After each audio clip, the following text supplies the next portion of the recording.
ma élaguer une partie ci li mu wax que dafa am une haine vis-à-vis de Macky Sall man je pense que c'est le contraire d'ailleurs régime bi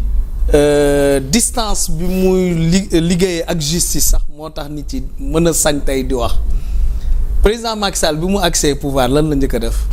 njabootu Ablaye Wade mi nga xam ne moo ko def moom li mu nekk yëpp njabootu njëkk a topp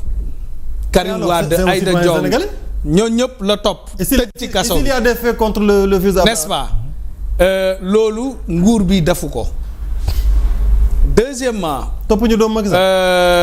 ñu ngi koy topp mais jëluñ ko jàppuñ ko tëj ko deuxièmement amul benn mbokk Macky Sall bu nekk ci kaso bi fu ñuy wax nii nekkoon na ci kaso bi de ma eggali moom leaderam jël na fi ay responsabilités ki nga xam ne mooy actuellement président de la République ak premier ministre nee nañ booy ut njublang rek jàppal moom leaderam te ñoom ñoo bokkoon impôt et domaine et pourtant il vague tranquillement à ses occupations ñoom les leaders politiques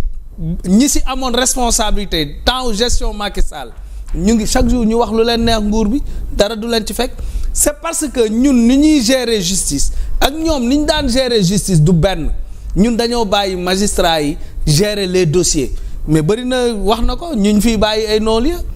bëri na ñoo xam ne dañuy xool seen dossier bàyyi le parquet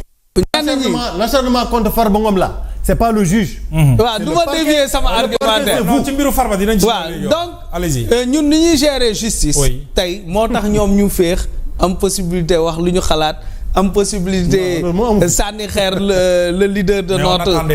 et cetera oui on n'attendait pas moi je suis d'accord ce n'est même pas vrai Mohamed on doit même aller plus loin que ça non Mohamed je suis d'accord on doit même aller plus loin que ça am juge des libertés et cetera mais de toute façon par justice yoon fi ko Macky Sall bàyyi woon ñun jéggi nañ ko fu ko raw pour permettre sénégalais yi dootuñu priver nit de ses libertés de manière fortuite léegi nag ci candidature Macky Sall man dama jàpp ne sur deux choses sur la forme dafa am problème ndax yow boo amee sa doom muy préparer benn concours mu dem ci sa voisin ne voisin bi dama bëgg a def concours voisin bi lijjantil ko kayitam yëpp ba mu déposer ñu ne ko il faut que sa signature waajur mu soog a ñëw ci yow nee la papa de dama bëggoon def concours waaye non c'est pas ça di nga ma bàyyi ma eggal waaye dama soxla sa signature di nga ñëw mettre après bu la neexee nga ne ko dellul ci ñi nga xam ne ñoom nga njëkk a wax loolu président Macky Sall bi muy am ambition ay chef d'état africain la ci waxal waxu ceeg président Diomaye bien après la ko yónnee lettre parce que ñooñu président africain yi ils étaient pas à l'aise dans la diplomatie di endosser candidature doomu benn dëkk te demandé wul dëkk boobu ñu jox ko aval loolu moo newoon problème bi mu demee ci chef d'état yooyu ñooñu ne ko demal waxal ak sa président dëkk ba pare su ko defee ñun ñu soog ko endossé donc ñun suñu régime aussi ñàkk ñu fayda waa ji du wër Afrique dem ci dëkk yoo xam ne féetewuñ Sénégal fenn fi ñu endossé candidature am ba pare mu ñëw bëgg ñu ko imposer ça c'est de un sur la forme dans le fond man de si je suis sincère du ma ne diw fukk at ak ñaar yor na sama réew koom-koom bi suuxal na ko doomu réew mi ñu si bëri faat nañ leen ci anam yoo xam ne doy na waar ba léegi leeraluñ ko ma ne dama koy dénk lu ëpp réew parce que Nations Unies moo ëpp réew loolu du sincérité te ñun bu ñu amoon adopté woon posture boobu mais lan la ñuy wax sénégalais yi après dañu naan non dette cachée bi finalement du woon Macky Sall xale yi dee ci mbedd bi finalement moom amu ci benn responsabilité il est blanc comme neige kon mun na jiite parce que nag discours un leader politique ce discours dafa war a cohérent dafa war a lisible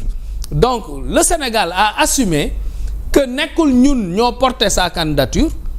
loolu lañu bu ñuy rompre le silence loolu la ñun on est mêlé ni de près ni de loin à sa candidature. Très bien. Et autre chose moom li mu révélé sax ñun yàgg nañ ko wax bi ñuy nekk opposition mooy li mu révélé ci taxawaayam ci mbiru góor jigéen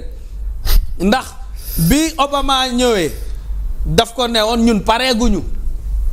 pareeguñu la wax loolu mooy mën na am bés jot ñu pare li mu wax keroog Nations Unies démb la xaw ma barki démb nee na moom nangu na d'accord na ci principe universel yi nga xam ne dañuy protéger genre yooyu